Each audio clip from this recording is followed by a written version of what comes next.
Hello, অনেক দিন পর আজকে আবার ভিডিও দিলাম। এই ভিডিওটা ঈদের আগের দিনের সন্ধেবেলার মেহেন্দি পড়ছিলাম। তখন ভেবেছিলাম এবারটায় আর মেহেন্দি পরবো না, কিন্তু ঈদের আগের দিন রাতে হাতে একটু মেহেন্দি থাকবে না, মেনে নিতে পারছিলাম না। দিয়ে পরের দিন যখন সবারই হাতে মেহেন্দি দেখবো তখন নিজের কষ্ট লাগবে যে কেন পরলাম না। পরবো না বলে মেহেন্দি কিনেও নি। আর এই মেহেন্দিটা আগেকার, বেশ কিছুদিন আগে কেনা, তো এইকে অনেক কষ্টে খুঁজে বের করে পেলাম বলেই আমার পড়া হলো।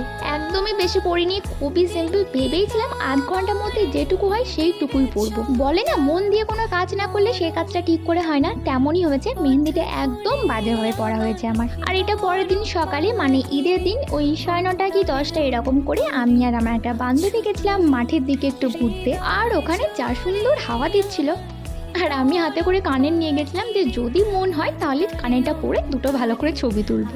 আর আমাকেও পাশ থেকে বলছে, তুই কি এখানে গেট রেডিও তুমি শ্যুট করতে এসেছিস?